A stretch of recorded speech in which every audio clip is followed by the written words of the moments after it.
চলে এসেছি আরও একটা নতুন ভিডিও নিয়ে। তো আশা করি তোমরা সকলে খুব ভালো আছো, আর আমরাও বেশ ভালোই আছি। রামনবমীর দিন সকাল সকাল আমরা বেরিয়ে পড়েছিলাম ঠাকুর দেখতে।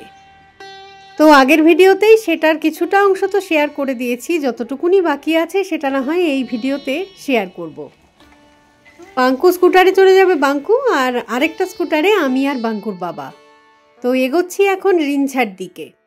যারা শিলংয়েই থাকো তাদের তো আর নতুন করে বলার দরকার নেই যে বাঙালি পাড়া বলতে শিলংয়ের তিনটে জায়গাকেই মেনলি বোঝায়, রিঞ্ঝা, লাবান আর জেল রোড। স্বাভাবিকভাবেই সেই তিন জায়গাতেই হচ্ছে বাসন্তী পুজো। তো রিঞ্ঝার যেখানে বাসন্তী পুজো হচ্ছে সেই ক্লিপিংস তো অলরেডি আগের ভিডিওতেই দেখিয়ে দিয়েছি। তো রিঞ্ঝা অবধি যখন এসেই পড়েছি তখন না হয় কাছে পিঠের অন্য আরও দু একটা মন্দির দেখাই। সেরকমই একটা মন্দির হচ্ছে আর কলোনির গণেশ মন্দির। এটা অ্যাকচুয়ালি এখানকার কমিউনিটি হল, তো তার ভিতরেই রয়েছে গণেশ মন্দির। তো চলো একবার ভিতরে গিয়ে দেখা যাক।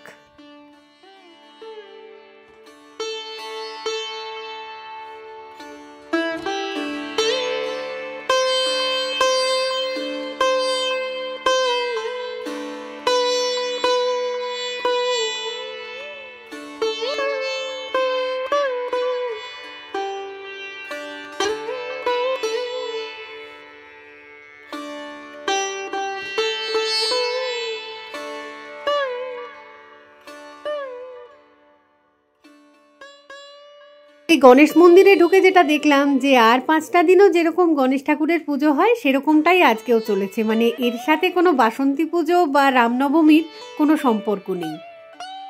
যাই হোক, এরপর চলেছি রিঞ্ঝার মাতৃ মন্দিরের দিকে। আজকে সকালবেলা কিন্তু ওয়েদার মোটামুটি ভালোই ছিল, যত বেলা বাড়ছে দেখছি হালকা করে মেঘলা হয়ে যাচ্ছে ওয়েদার। যাই হোক, কথা বলতে বলতেই আমরা পৌঁছে গেছি রিঞ্ঝার মাতৃ মন্দিরে।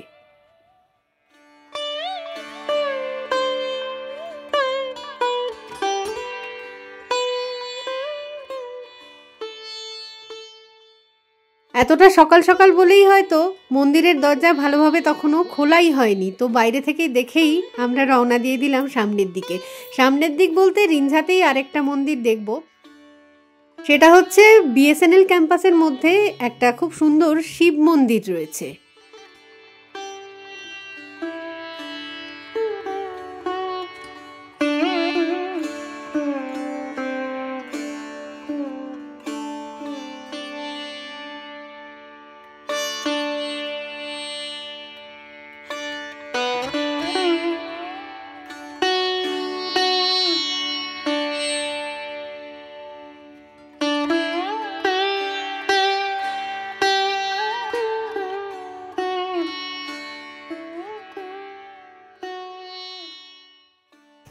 যে কোনো পুজো পার্বণেই যখন এই রিঞ্ঝা অবধি আসি তখন এই কটা মন্দির তো মানে দেখাই হয়ে যায়। আর একটা হনুমান মন্দির আছে, সেটা দেখলাম আজকে বন্ধ রয়েছে, তো সেটাতে আর ঢুকলাম না।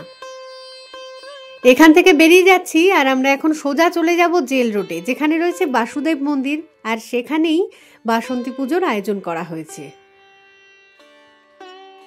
প্রতি বছরই বাসন্তী পুজোতে আমরা এই জেল রোডে আসি, তো এবছরও তাই চলে এসেছি। তবে জেল রোডের বাসন্তী পুজোটা দেখতে এই যে আমরা এলাম সেটা আগের ভিডিওতেই অলরেডি কিন্তু শেয়ার করে দিয়েছি। তারপরে এখান থেকে আমরা সোজা চলে গেছিলাম মাউপ্রেমের পার্থসারথী টেম্পেলে রামনবমীর পুজো দেখব বলে।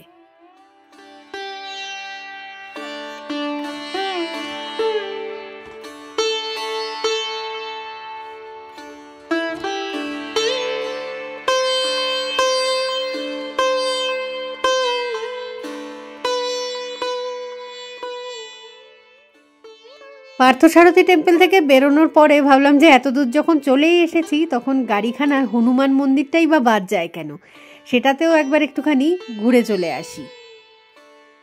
যদিও রামনবমী উপলক্ষে এই মন্দিরে তো কোনো রকম অনুষ্ঠান কিছু হচ্ছে না দেখলাম, তো কয়েকদিন বাদেই যখন হনুমান জয়ন্তী থাকবে সেই সময়টা এই মন্দির খুব সুন্দর করে সাজানো গোছানো হয়, পুজো অনুষ্ঠান সব কিছুই চলে, আবার খাওয়া দাওয়ার ব্যবস্থাও থাকে। তো প্রতি বছরই হনুমান জয়ন্তীতে এই মন্দিরে তো আসি, ইচ্ছে রইল এবছরও আসার, দেখা যাক কতদূর কি হয়।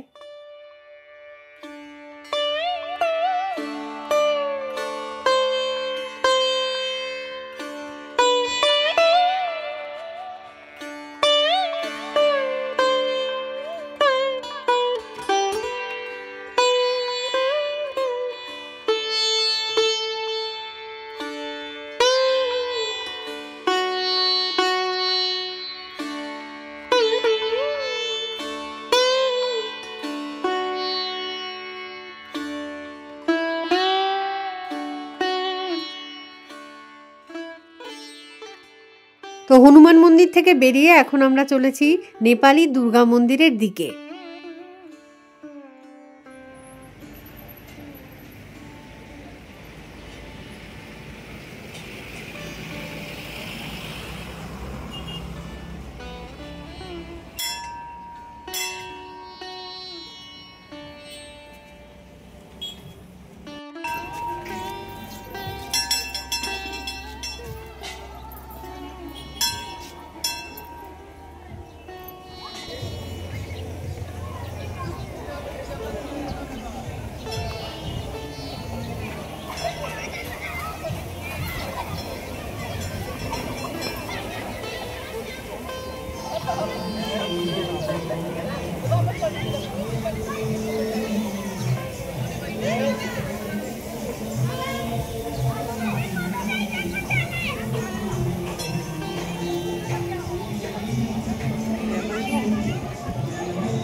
চলে এসেছি এখন আমরা নেপালি দুর্গা মন্দিরে।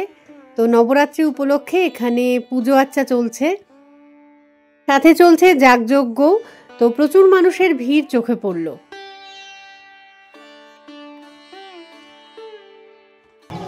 এখন এসেছি আমরা নেপালি দুর্গা মন্দিরে। এই যে আমার পেছন দিকে যে মন্দিরটা দেখা যাচ্ছে, খুব সুন্দর মন্দির একটা। তো দুর্গা মন্দির, তো প্রতিষ্ঠিত দুর্গা মূর্তি রয়েছে সেখানে। এখানে পুজো হচ্ছে, রামনবমীর পুজো চলছে, হোমযজ্ঞ চলছে। তো সবটাই দেখবো আর কি। যাবো এবারে ভিতরের দিকটায়।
মন্দিরটা একদম জমজমাট হয়ে রয়েছে, প্রচুর লোকজনের ভিড়।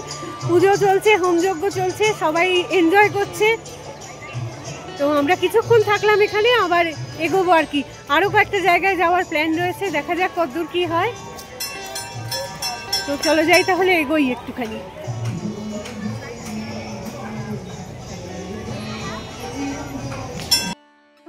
দুর্গা মন্দির থেকে আমরা বেরিয়ে পড়েছি। এখন আজকে আমাদের মানে যতটা যা প্ল্যান ছিল তার মধ্যে একটা ঠাকুর দেখা এখনও বাকি রয়ে গেছে, সেটা লাবানে।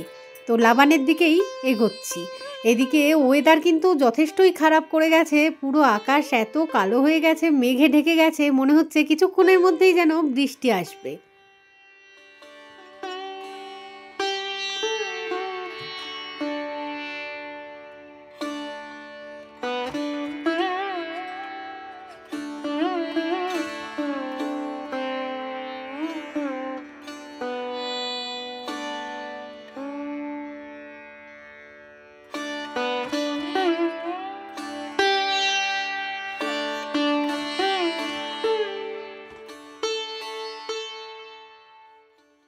আজকাল শিলং শহরে রাস্তাঘাটে এত পরিমাণ ট্রাফিক জ্যাম থাকে যে মনে হয় যেন গাড়ি না নিয়ে বেরিয়ে স্কুটার নিয়ে বেরোলে অনেক ইজিলি আর কি ঘোরাফেরা করা যায়।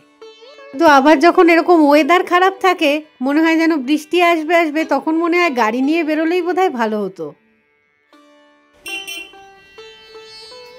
এখন আমরা একটা দোকানের সামনে দাঁড়িয়ে পড়েছি, কারণ বৃষ্টি শুরু হয়ে গেছে আর বেশ বড় বড় বৃষ্টির ফোঁটাগুলো পড়ছিল। দেখে ভাবলাম যে এক্ষুনি বোধহয় ভিজে যাব, সেই জন্যই দাঁড়ালাম। তবে অতটা জোরেও বৃষ্টি কিন্তু হচ্ছে না।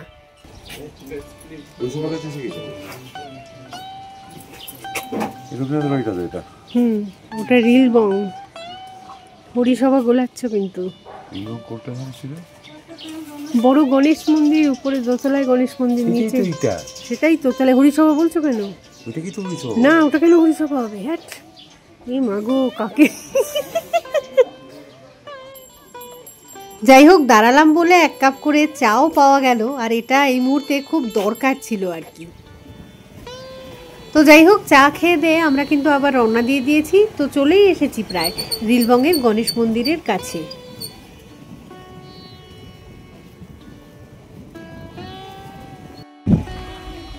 এই যে এটা হচ্ছে রিলবং, চিনতে পেরেছিস?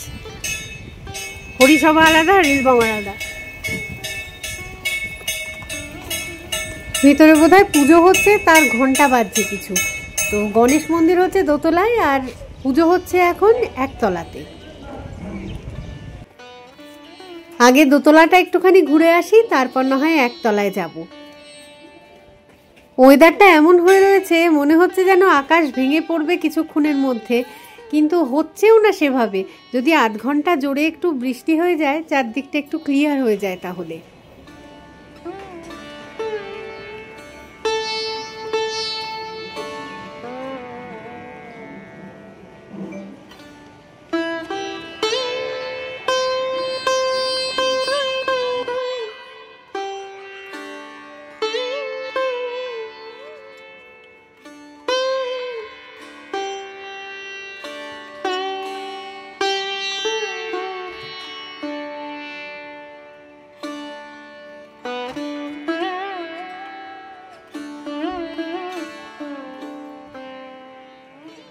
আমরা এখন আছি রিলবংয়ের গণেশ মন্দিরে। তো দোতলায় এসে দাঁড়িয়েছি, বৃষ্টি হচ্ছে এখন, একটু জোরেই বৃষ্টি নেমে গেছে এই মুহূর্তে।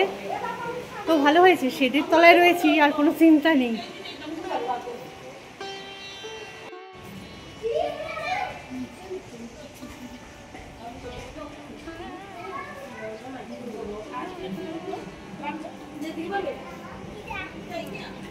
কি সুন্দর লাগছে এই ফুলের টবগুলো দেখতে,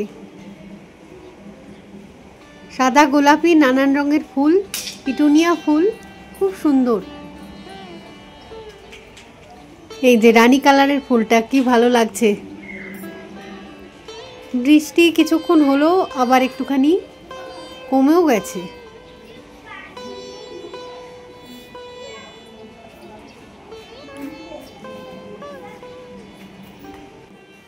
যাই, এবার আস্তে আস্তে নিচের তলাটায় যাই।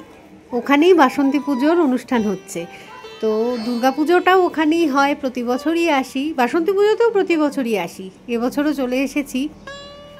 তো যাই একবার নিচে।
খুব সুন্দর আয়োজন, খুব সুন্দর প্রতিমা, কিন্তু এতটা দূর থেকে ছবি তুলে খুব একটা আমার শান্তি লাগছে না। দেখি একটু সামনের দিকে যাওয়ার চেষ্টা করি।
ঝিরঝির করে হালকা হালকা বৃষ্টি পড়ছে, তবে খুব একটা গায়ে লাগছে না। আমাদের স্কুটার স্পিডে চলেছে যাতে তাড়াতাড়ি বাড়ি পৌঁছে যেতে পারি। এবারে ভালোই হয়েছে, খালি খালির মধ্যেই দেখা হয়ে গেছে সব কটা।